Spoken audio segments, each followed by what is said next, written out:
अस्सलाम वालेकुम, मेरा नाम मोहम्मद ज़करिया है। आप देख रहे हैं ज़करिया ज़डियो चैनल। तो दोस्तों आज फिर मैं एक नई वीडियो के साथ हाज़िर हूँ। तो दोस्तों आज की हमारी वीडियो है जी सफ़ायर नाइट्रो प्लस का ये कार्ड है। AMD Radeon RX 6900 XT का ये कार्ड है। तो ये स्पेशल एडिशन है, RGB में है।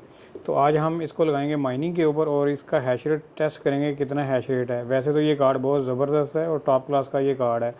4K में आप यहाँ पे गेमिंग खेल सकते हैं इसके साथ। 16 GB इसकी जो अपनी मेमोरी है और ये PCIe 4.0 है।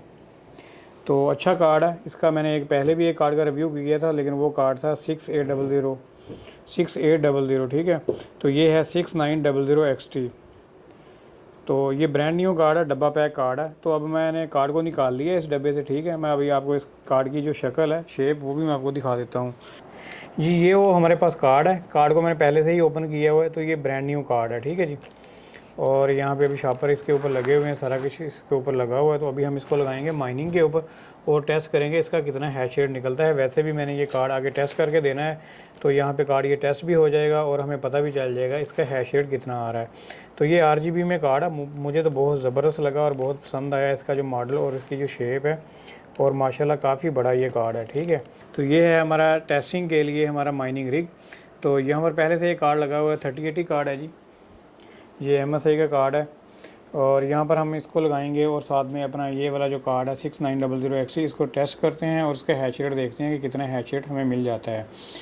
तो मैं पहले इस कार्ड को अपने को लगा लेता हूँ और उसके बाद फिर हम इसे ऑन करते हैं और देखते हैं कि क्या हैश रेट निकल के आता है जी। दोस्तों कार्ड मैंने यहाँ पे लगा दिया है, फ्रेम के ऊपर मैंने टाइट भी कर दिया है और इसके जो मैंने कनेक्शन भी हैं वो भी सारे मैंने कर दिए हैं।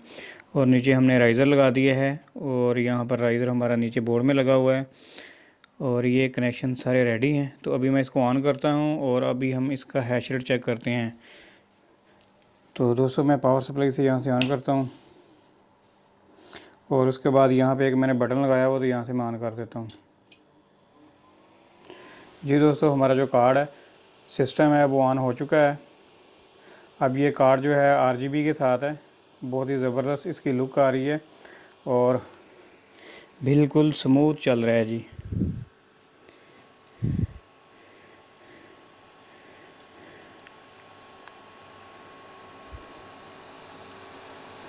बहुत अच्छा कार्ड है ये, 16 GB वाला कार्ड है। अभी इसके जो फ़ैन हैं वो बंद हो चुके हैं, तो ये दोबारा फ़ैन ऑन होंगे। जैसे ये माइनिंग के ऊपर जाएगा तो इसके फ़ैन जो हैं ऑटोमेटिक ऑन हो जाएंगे। अभी मैं इसकी आपको बैक साइड भी दिखाता हूँ।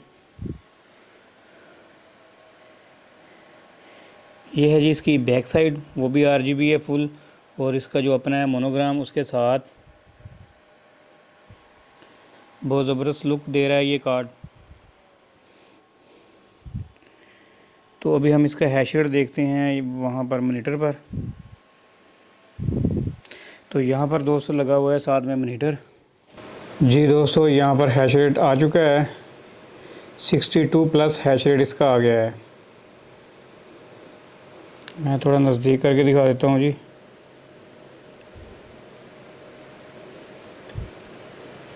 यहाँ पर टेम्परेचर, पावर कंजप्शन सारा कुछ आ रहा है जी। और हमारा जो हैश रेट है वो 62+ है। अच्छा, इसका हैश रेट जो है 64 तक चला जाता है, ठीक है। लेकिन फिर वही होता है कि कार्ड को थोड़ा ज़्यादा यानी कि ओवर क्लॉक करना पड़ता है, मतलब कि कोर और मेमोरी थोड़ी ज़्यादा डालनी पड़ती है, तो हैश रेट बढ़ जाता है। लेकिन वहाँ पे जाके क्या होता है कि आपका जो कार्ड है वो स्टेबल नहीं रहता, ठीक है। तो यहाँ पर ये आपका जो कार्ड है बिल्कुल स्टेबल है।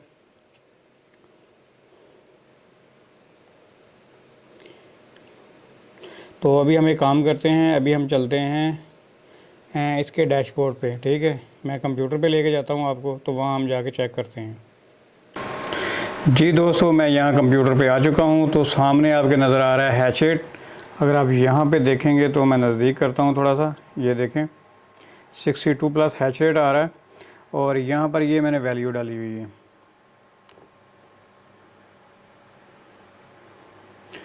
इस वैल्यू पे ये वाला जो कार्ड है बिल्कुल स्टेबल है। और कार्ड की जो पावर कंजप्शन है यहाँ अगर आप देखें तो 140 वाट और इसका जो टेम्परेचर है वो 50+ जा रहा है, मतलब कि 50 टेम्परेचर है इस टाइम मैंने पंखा भी बंद किया हुआ है और सारा कुछ फ़िलहाल बंद है, ठीक है, क्योंकि पंखे का जो शोर शराबा वो बहुत ज़्यादा होता है, तो फिर ऑडियो जो है वो अच्छे तरीके से रिकॉर्ड नहीं होती। अच्छा, मैं आप दोस्तों को एक और चीज़ दिखाने वाला हूँ इसमें। ये है जी डैग फाइल। मैं इधर लेके आता हूँ इसको। अगर आप इस फाइल को देखें जो कार्ड में लोड होती है, यहाँ पर अगर आप देखें तो हमारा जो है ये 2 GB वाला कार्ड है, 3 GB, 4 GB, 5 GB, 6 GB, 8 GB यानी कि, ठीक है। अब एथेरियम में अगर आप देखते हैं जिस तरह, तो 2 GB, 3 GB, 4 GB पे माइनिंग आप नहीं कर सकते, ठीक है। अगर आप माइनिंग करना चाहते हैं, मिसाल के तौर पे 5 GB कार्ड हो कम से कम और 6 GB या 8 GB, यहाँ पे डे टाइम लिखा हुआ है, इस तारीख को जाके इस टाइम पे जाके इस कार्ड पे ये माइनिंग बंद हो जाएगी, इस टाइम पे जाके 6 GB वाला कार्ड है इसकी माइनिंग बंद हो जाएगी, और 8 GB वाला जो कार्ड है ये भी 2028 को जाके इस पर भी माइनिंग बंद हो जाएगी। मतलब कि एथेरियम की माइनिंग तो वैसे ही बंद हो जाएगी 2022 को या इसी दिसंबर के लास्ट में, यानी कि हो सकता है। तो लेकिन आगे जो हम लोग दूसरे कॉइन माइन करेंगे इसी एल्गोरिदम के ऊपर, उनको भी फिर बाद में माइन करना बहुत मुश्किल हो जाएगा, यानी कि। और इसी तरह आप पूरी कॉइन की एक लिस्ट है, यहाँ पे आप काफ़ी सारे कॉइन हैं जिनको आप देख सकते हैं कि कौन कौन सा कॉइन किस GB पे कितने GB के कार्ड के ऊपर आप माइन कर सकते हैं। तो ये डैग साइज़ जो है कैलेंडर है, उसका समझ लें एक पूरा शेड्यूल है कि कौन सा कार्ड कहाँ तक चलेगा।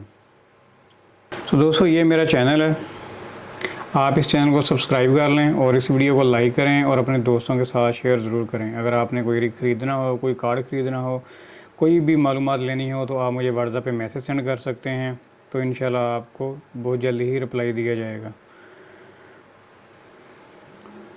और आप इस चैनल को सब्सक्राइब लाजमी करें और इस वीडियो को अपने दोस्तों के साथ शेयर ज़रूर करें। तो दोस्तों हम मिलेंगे फिर नेक्स्ट वीडियो में। Thanks for visiting. अल्लाह हाफिज़।